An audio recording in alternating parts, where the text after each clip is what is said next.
Brought to you by L&M, the modern cigarette that lets you get full, exciting flavor through the modern miracle of the pure white Miracle Tip.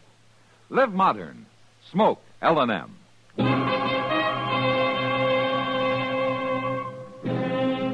Around Dodge City and in the territory on West, there's just one way to handle the killers and the spoilers, and that's with a U.S. Marshal and the smell of Gunsmoke.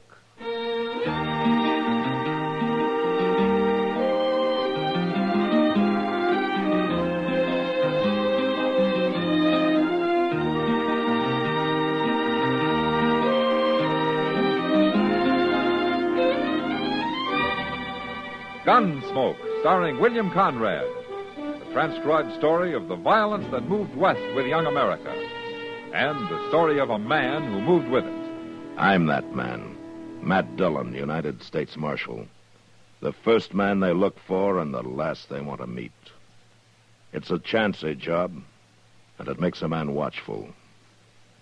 And a little lonely.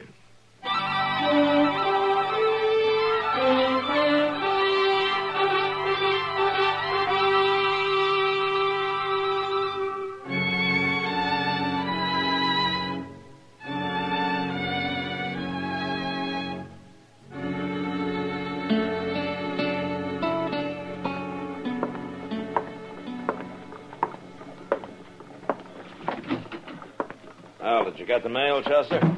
I sure did, Mr. Dillon. And if that railroad gets any slower, yesterday's train's going to start getting into Dodge tomorrow. Well, that's happened a couple of times. Is anything important? I ain't had a chance to look. What? Well, it took Will Borgler so long to get them mailbags sorted. Oh, say, he's coming over here in a little while, Mr. Dillon. Huh? Will is? What for? I don't know. But he's got something on his mind he's about to bust his britches over. He said it had to do with Jim Rankin. Jim Rankin? Well, I hated to bring it up, Mr. Dillon. You and Jim Rankin being close friends like you was. I can't figure what Will Borgler'd know about Jim's murder. He never gets out of that depot except to eat.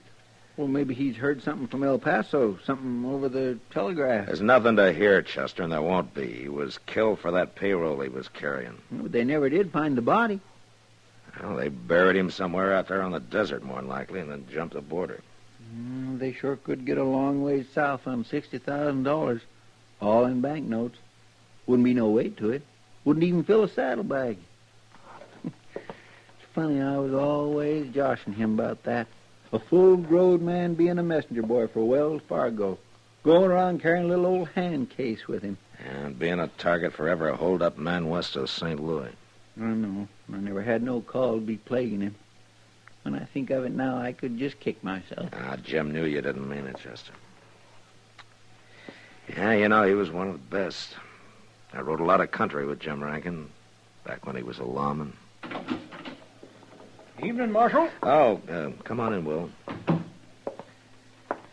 What's this news about Jim Rankin? Just that you and everybody else is wrong, that's all. Oh, why so? Because all of you figured them killers must have headed south after they murdered Rankin. But they've come north, Marshal. Well, what makes you think so? These. Couple of banknotes, $10 silver certificates, American Federal Bank of Boston. Chester, give me that Wells Fargo list of serial numbers, would you? Yes, sir. Already checked them, Marshal. They're on the list. Where'd you get these, Will? They turned up in my cash box at the depot. Somebody bought a ticket with them. Who? Do you know? It was Miss Lily over to the Long Branch. Lily? That pretty one with the yellow hair. She bought a ticket on the Santa Fe to Kansas City. Said she was aiming to go back there on a visit. Why, them killers might be right here in Dodge, Mr. Dillon. I hope so, Chester. I sure do hope so.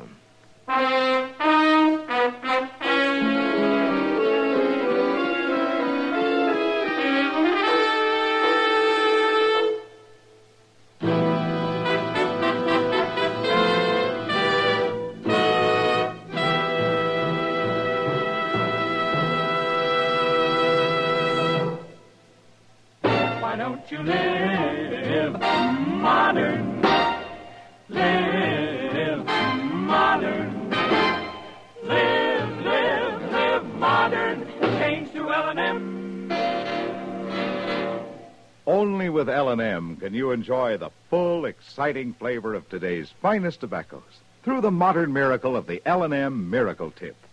Through the pure white Miracle Tip, L&M tastes richer, smokes cleaner, draws easier. No other cigarette, plain or filter, gives you all the flavor you want. The rich, exciting flavor you get only from L&M.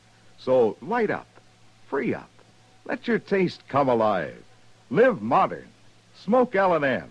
Make today your big red letter day and start to live the modern way. Live, live, live modern. Get L&M today.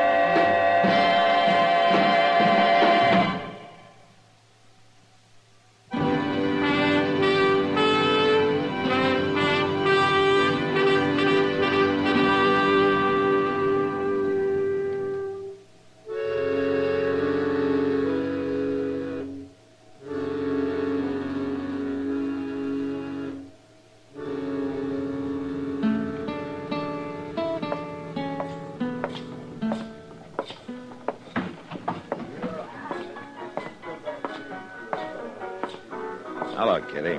Well, good to see you, Matt. You've been a real stranger the last month. Ever since Since Jim Rankin was murdered, huh? I didn't mean to rub salt in. No, it's all right, Kitty. In fact, that's the reason I'm here now. Huh? Is Lily around somewhere? Well, she's upstairs, I suppose. I'm kind of surprised. Odd what? You? A marshal's pay won't get you far in that club, Matt. The dues are pretty high, you know. This wouldn't be just a case of one pretty woman talking about another pretty woman, would it? No, seriously, Matt. Didn't Jim ever tell you about it? Jim? Jim Rankin. You didn't know about it? About what? I thought you knew he was spending all his time with Lily. No, I didn't. I'll see you later, Kitty.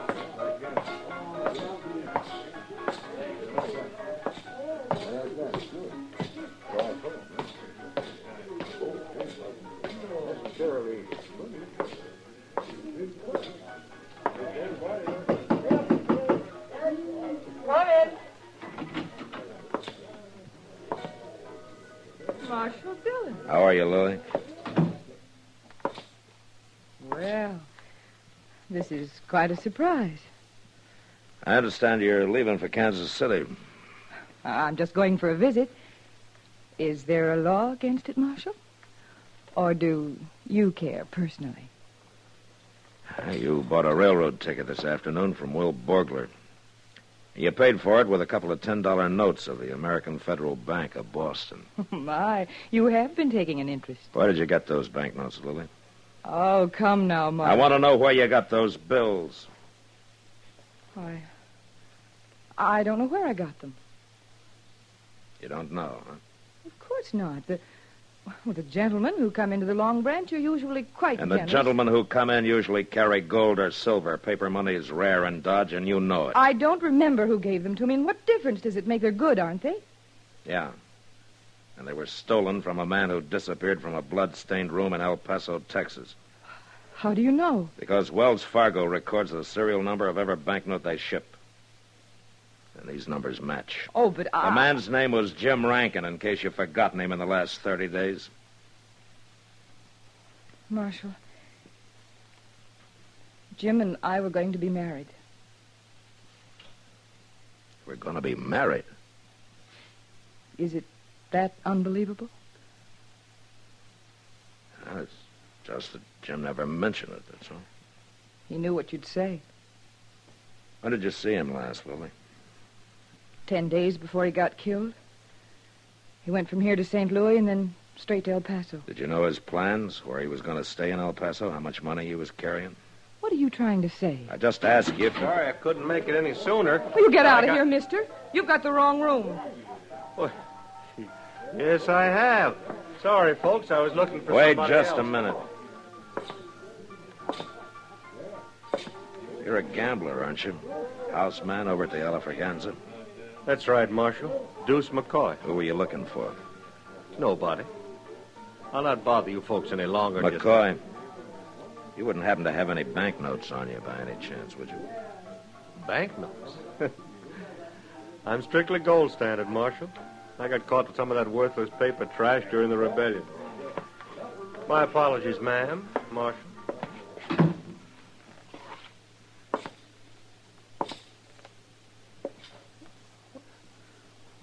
Why are you looking at me that way?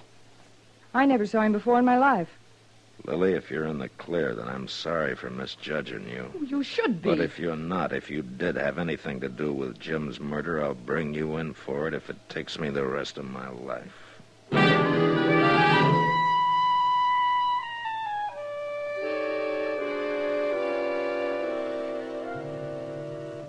3 days went by, and things stayed pretty much the same.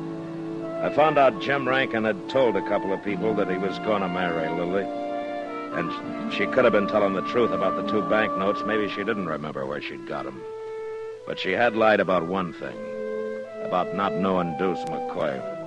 Word had gotten around town that she and Deuce had been thicker than thieves for a long time. But that didn't help me. Neither one had been out of Dodge in 6 months. And then one evening about 8 o'clock, Kitty came into the office with the news that started a landslide. Well, oh, Miss Kitty. Matt, there's something funny going on. What do you mean, Kitty? Lily. She didn't show up for work this evening, so I went upstairs looking for her. All her clothes, her costumes, they're gone. She's cleaned everything out. You know where she lives?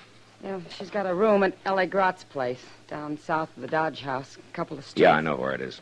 Chester, come on, let's go.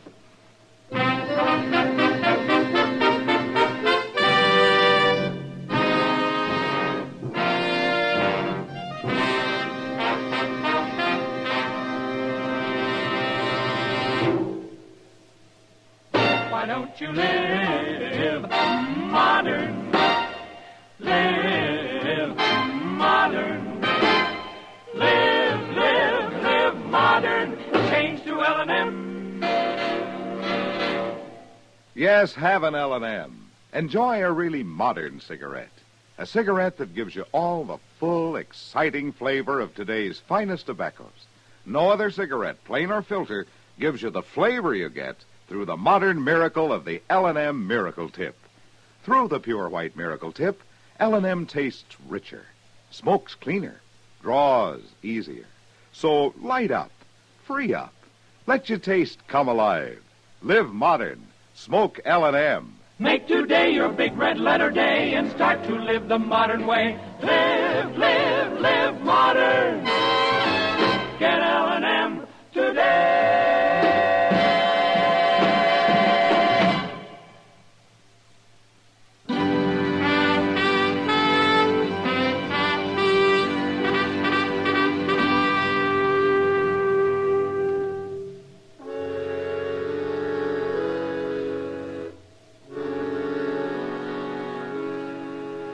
Lily wasn't at the rooming house, and nobody there had seen her since mid-afternoon. So Chester and I went back and took a look at her room in the Long Branch. Kitty was right. She'd cleaned out. Great goodness, Mr. Dillon, if this ain't the most upset room. That's kind of a mess, all right. Things thrown around every which way. Looks like a cyclone hit it. Somebody was hunting for something. Well, you'd think Lily'd know where things was at. There was somebody else, Chester, after Lily had gone. Well, where do you think she's gone to, Mr. Dillon? Well, she bought a railroad ticket to Kansas City. Night train leaves in half an hour. Yeah, we better get over to the depot. Come on. You know, it's kindly hard to think ill of a woman as pretty as Lily. Man just can't hardly help believing anything she wants him to. Yeah, I know.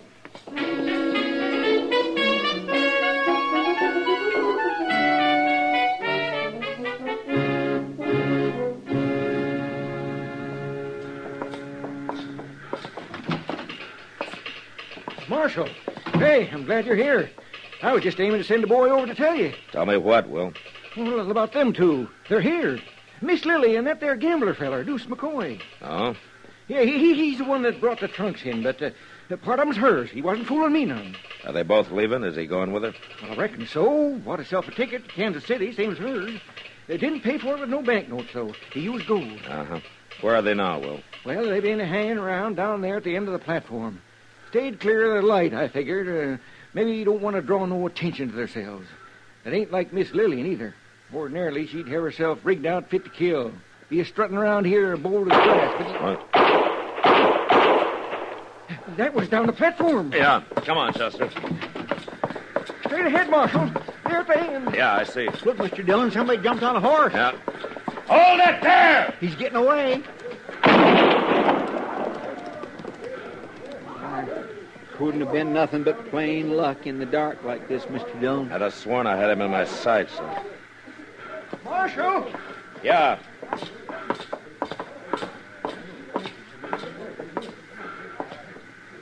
It's Miss Lillian and that gambler feller. They shot both of them. He's dead.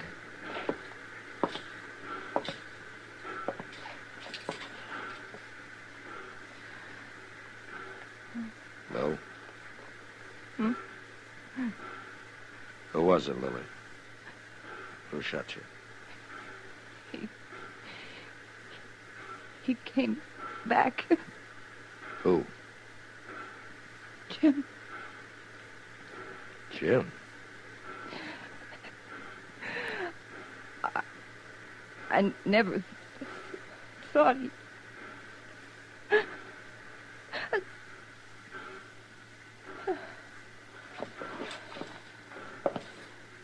You gonna go after Mr. Dillon? No, we'll wait till sunup, Chester. Sunup? There's no hurry, not now. I got a pretty good idea where Jim will head for.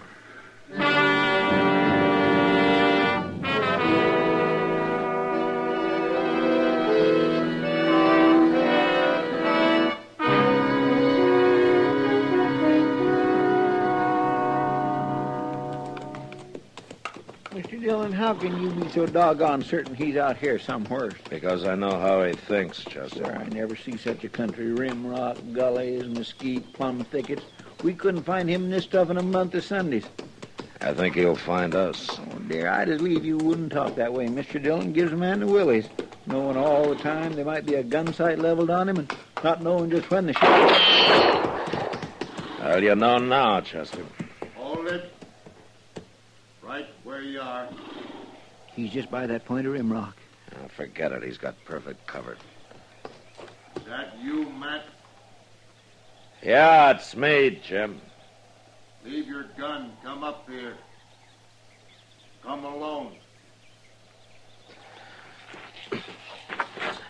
Stay here with the horses, Chester. Don't do it, Mr. Dillon. You don't know what he's up to. Only one way to find out.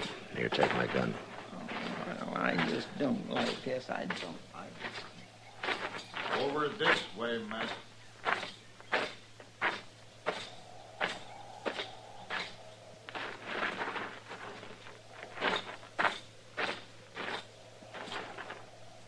Matt, you're a fool.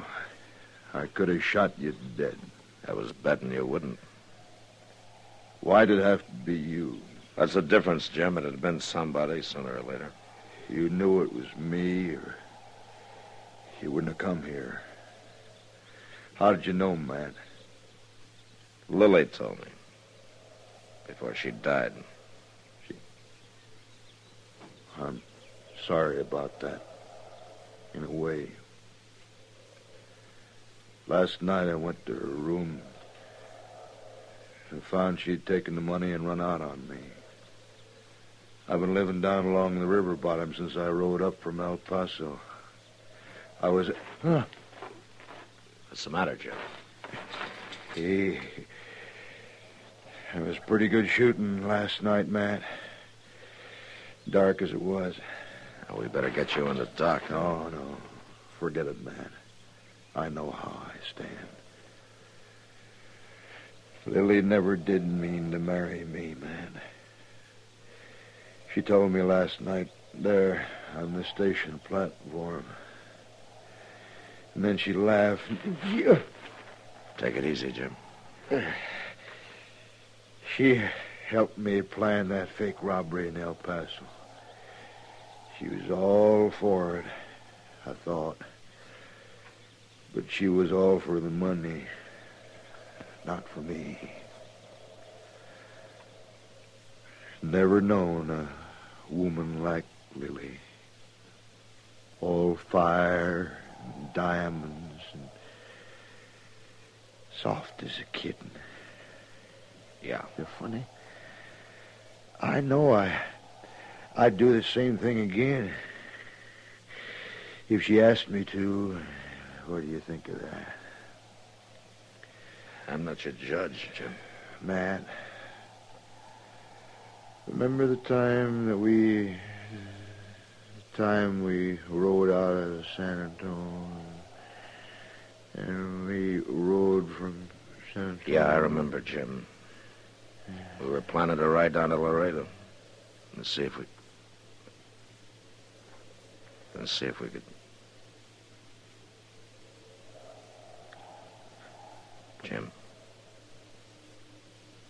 Jim.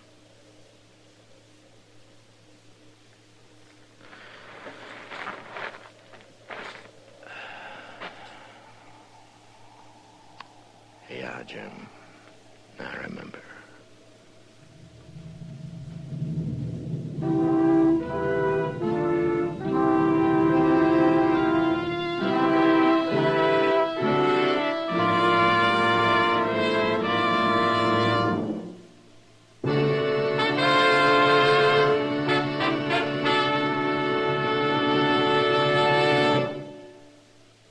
In a moment, our star, William Conrad.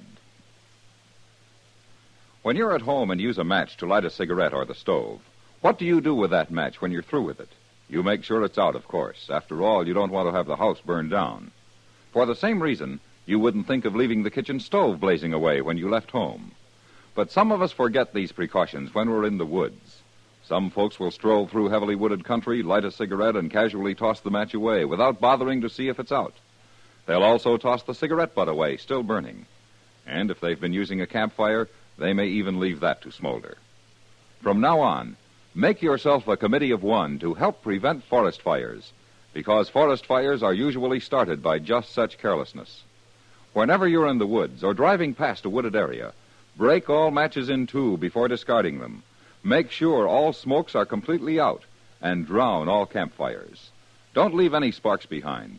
They can cost our country millions of dollars in lost timberland. Remember, only you can prevent forest fires. And now, William Conrad. You know, there were rifles of all makes out on the frontier. Springfields, Henrys, Spencers, Colts, Maynards, Enfields, Sharps, even old flintlocks. And next week, a man discovers it doesn't matter what it's fired from. A bullet kills a man awful fast. And that was the West. Gunsmoke, produced and directed by Norman Macdonnell, stars William Conrad as Matt Dillon, U.S. Marshal. The script was specially written for Gunsmoke by Les Crutchfield, with editorial supervision by John Meston. The music was composed and conducted by Rex Corey. Sound patterns by Ray Kemper and Bill James. Featured in the cast were Lynn Allen, Tim Graham, Lawrence Dobkin, and John Dehner. Parley Baer is Chester, Howard McNear is Doc, and Georgia Ellis is Kitty. Join us again next week for another specially transcribed story on Gunsmoke.